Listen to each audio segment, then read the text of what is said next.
Bonsoir à toutes et à tous, merci d'être avec nous. Nous sommes dans le programme du soir sur New World Info. Nous allons commencer par le décryptage de l'actualité.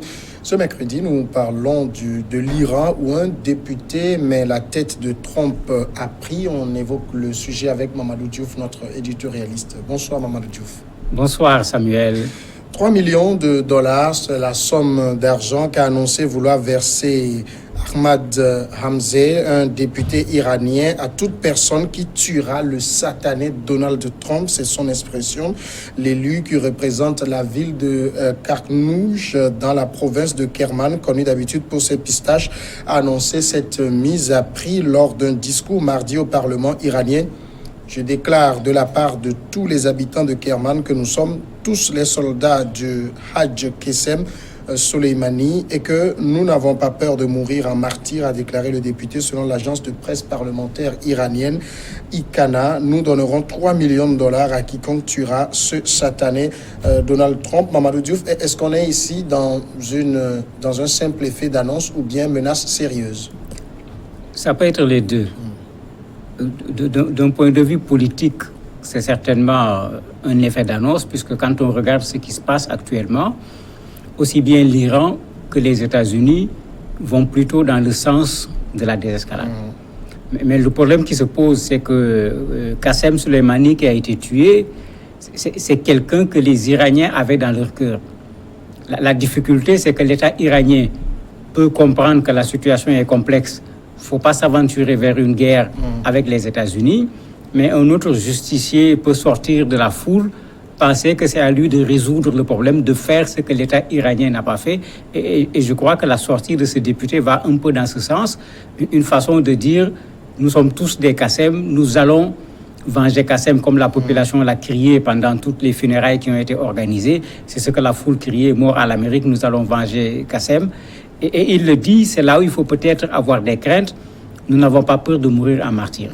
C'est vrai, en Iran, dans le chiisme de façon générale, le martyr, c'est quelque chose à la limite qui est adulé.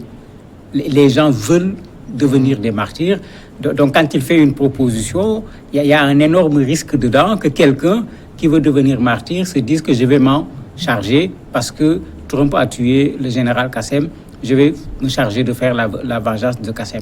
Donc, l'État iranien, je ne crois pas qu'ils vont se mêler à une telle affaire, mais qu'un Iranien, un individu, un groupe d'individus se lève pour le faire, ça ne serait pas une surprise. En quoi le député Ahmad est personnellement concerné par cette affaire?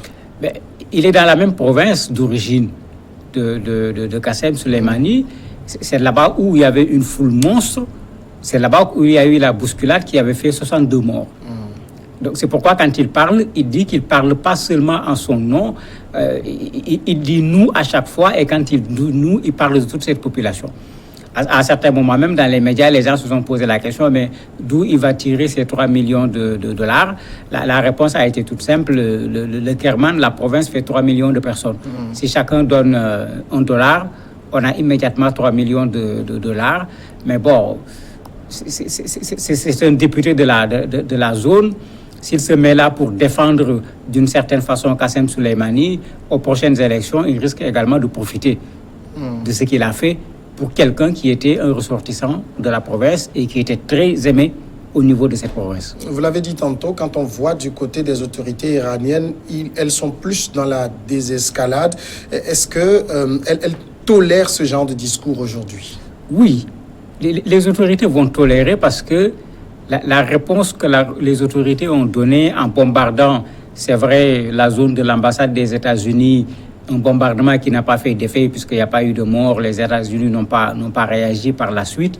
C'était certes un pas, mais quand on regarde le pas par rapport au discours qui avait été tenu quand le général Qasem Soleimani a été assassiné, le pas est vraiment en deçà du discours qui a été tenu. Donc certains Iraniens trouvent que la riposte n'a pas été à la hauteur par rapport à l'homme qui a été tué, par rapport à ce que l'homme représente. Et certainement, c'est dans ça que ce député Ahmad Hamzeh est en train tout simplement de surfer pour pouvoir récupérer ce sentiment qu'ont les Iraniens en déclarant tout simplement qu'il met à prix la tête de Donald Trump. Et il faut dire que c'est une méthode bien américaine. C'est le système wanted. Les Américains l'ont fait avec Abu Bakr al-Baghdadi, ils l'ont fait également avec Oussama Ben Laden.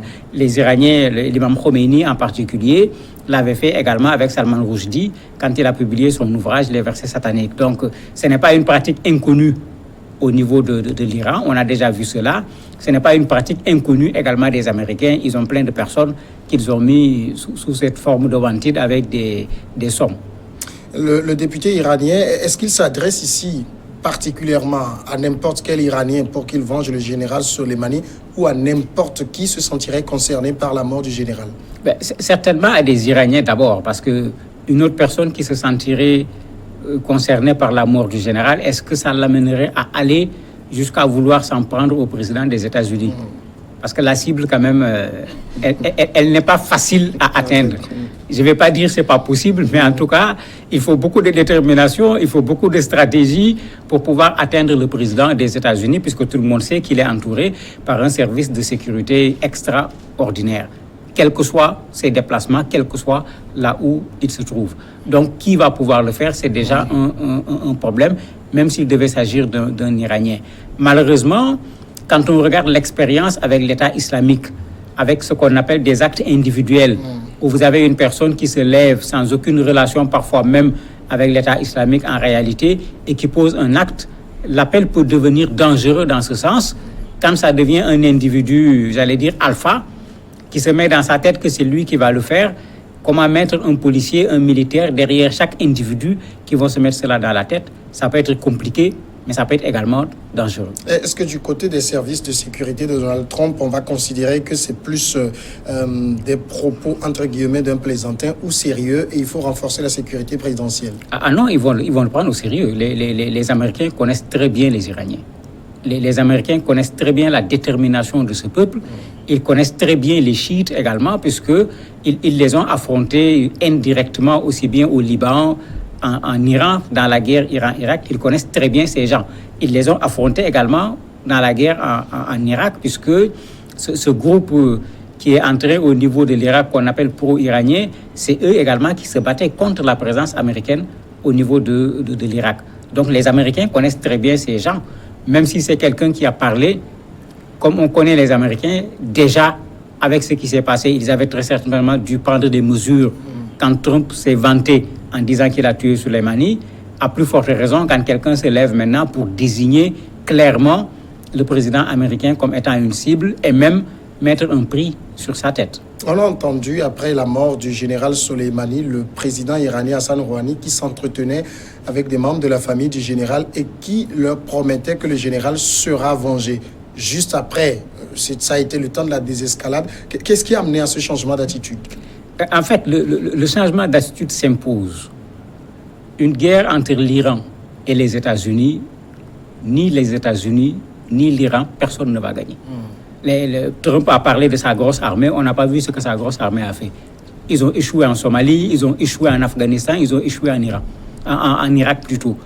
Même s'ils ont destitué Saddam Hussein, la guerre est toujours là-bas, ils n'ont pas résolu le problème en tant que tel. Même l'État islamique, ils ne les ont pas vaincus. Il a fallu l'intervention des Kurdes, il a fallu l'intervention de ces chiites contre lesquels il veut se battre aujourd'hui pour pouvoir mettre fin à l'État islamique. Donc, les États-Unis n'ont aucun intérêt dans une guerre avec l'Iran. L'Iran également n'a pas d'intérêt. Ils sont déjà dans une situation de sanctions économiques, de blocus, qui leur crée énormément de problèmes. L'Iran n'a pas intérêt à aller vers une guerre. De sorte qu'on est dans du réalisme politique des deux côtés. Chacun avait une opinion publique.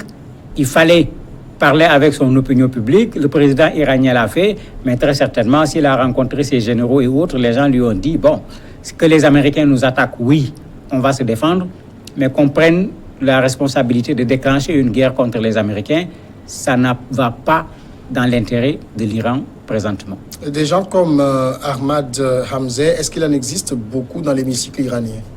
Dans l'hémicycle, je ne sais pas, mais en Iran, il y en a beaucoup. Parce que vous avez des Iraniens anti-américains jusqu'à la moelle épinière. Et ça, c'était même bien avant l'assassinat de Soleimani. Donc, ceux-là, l'assassinat de Soleimani ne fait qu'à la limite venir apporter de l'eau à leur moulin. Et on les a vus pendant les manifestations montrer cet anti-américanisme, demander une réaction forte par rapport aux États-Unis d'Amérique. Donc ceux-là, en tout cas, il y en a aujourd'hui en Iran. Et c'est là où il faut craindre cet appel.